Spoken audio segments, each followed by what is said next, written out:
Hey guys, if you're a follower of my channel, you probably recognize this right here. This is my VibeDrum. I've done a few videos on it now, but check this out. Oh my gosh, I've got another one. And no, your eyes aren't deceiving you. This one is much, much smaller. Same thing, but much smaller. What's going on here? Well, there's a story behind it, but let me just show you the difference here. I ended up with another VibeDrum, and I'll tell you that whole story as this video goes on. But first, let's get this one out. So this is my double VibeDrum, which I got about, I don't know, 5-6 weeks ago, about 6 weeks ago, I think. So I did some videos about this. It's a really cool instrument, steel tongue drum. You can see the tongues there, hopefully. This is the double VibeDrum. So a standard VibeDrum is just this right here that I'm holding.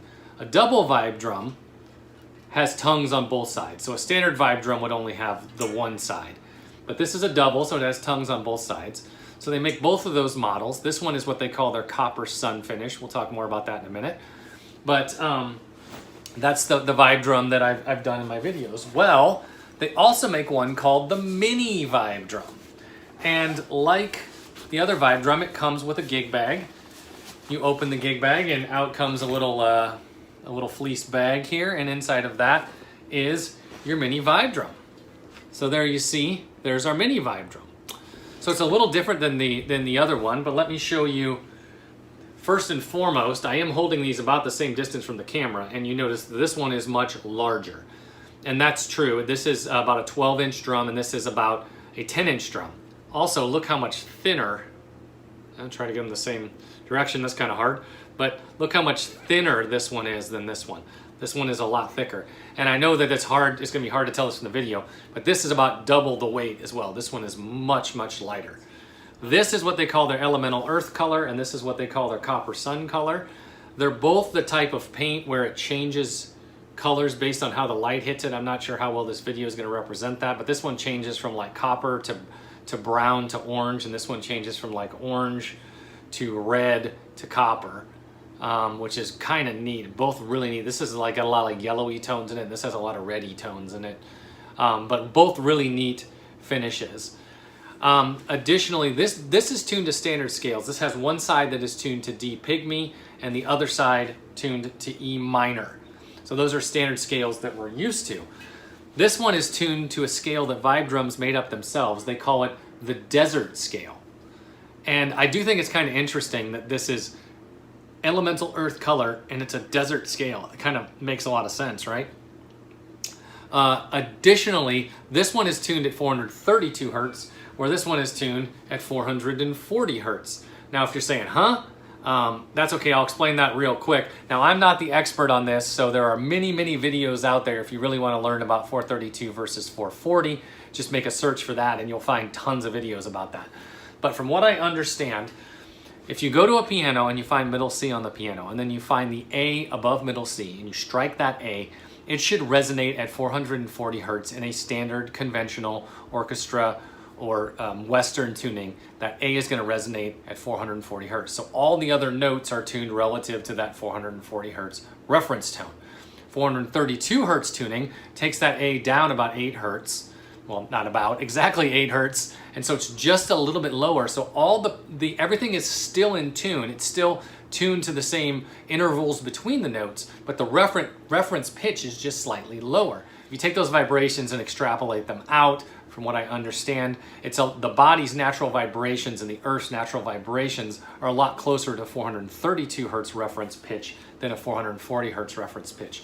So a lot of like Native American flutes and a lot of Eastern instruments are tuned at 432 hertz. A lot of like healing music or esoteric stuff is tuned at 432 hertz because it's said to be more closely tied to the Earth. Again, not my area, so I can't comment any more than that. But I will tell you that this is tuned at 432 hertz. So how did I end up with another VibeDrum? Okay, it's kind of a funny story actually. So I had mentioned in my previous videos about this one here, and that I had worked with Vernon from VibeDrums, and he was a really nice guy, and we ended up doing some trade and making a deal that worked out really great for both of us.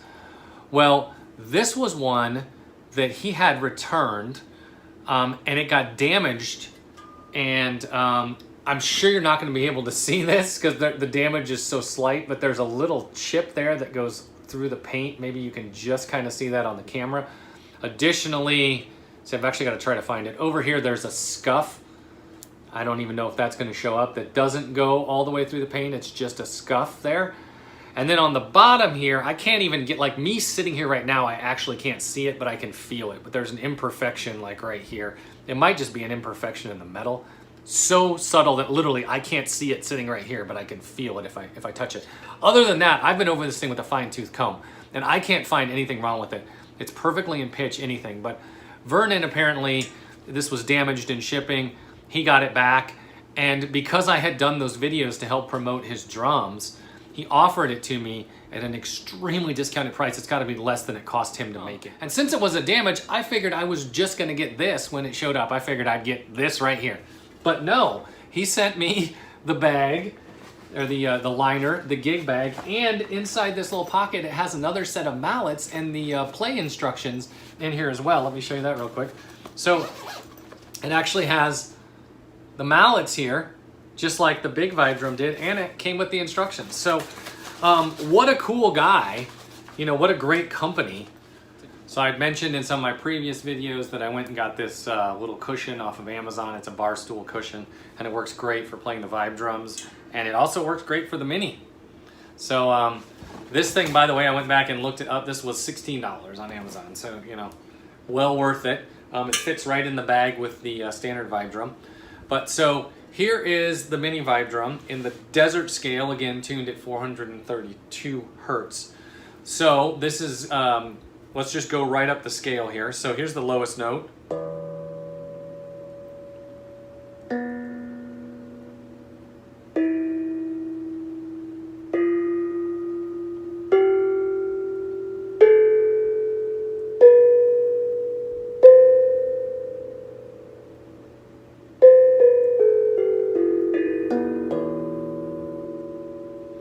So kind of an interesting scale. Again, this is their desert scale.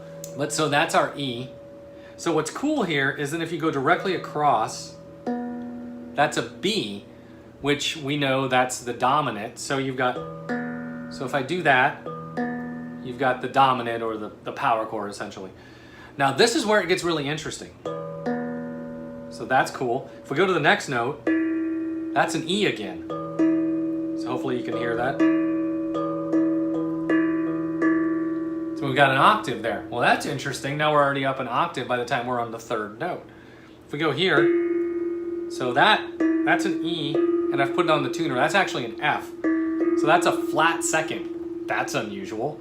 And it almost sounds out of tune in just that ratio, right? But hold on, let us keep going. Okay? Next note is our minor third, but it's an octave higher. So it kind of gives that cool like spread to it.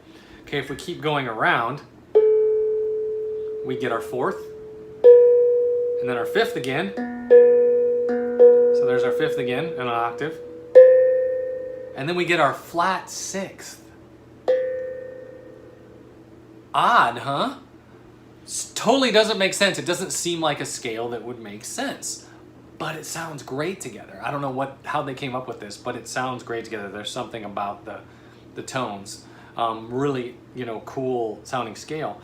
But what I discovered in just playing this, so we've got our root here, our fifth here, and that's our octave, and that's our fifth octave.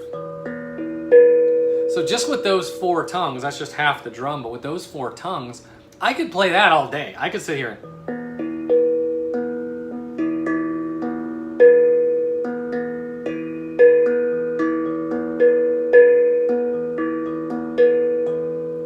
and do that all day. I mean, just those four notes are amazing. But then when we add in the dissonance of that flat sixth and that flat second,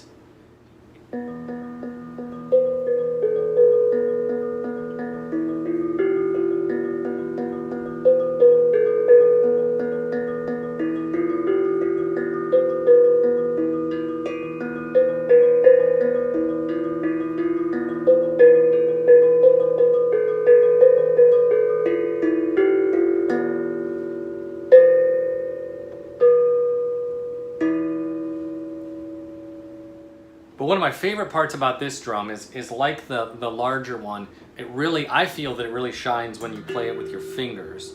And you can kind of hit it with the pad of your finger, and you get almost a malady kind of sound, or you can hit it with like the side of your thumb.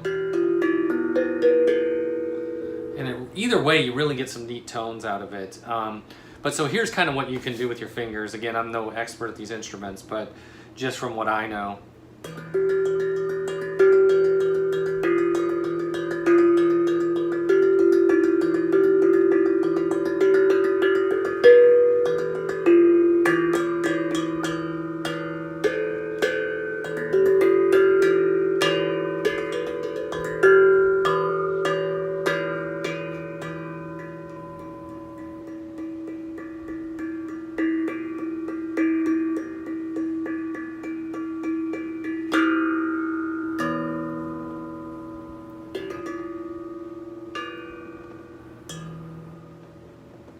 So it's just kind of a fun instrument to play. I mean, so simple, so straightforward. I had mentioned in a previous video that one of the things that I liked about this is it's so portable compared to like a handpan, but this is so much more portable compared to this. So this thing, once you throw this in the backpack over here, I mean, you can take off on your bike or, you know, just on foot, and you can take this right at the side of a mountain if you wanted. It's not heavy, it's easy to transport, and it's just a really neat instrument. So I'm really happy with this new mini VibeDrum, and just wanted to share it with all of you.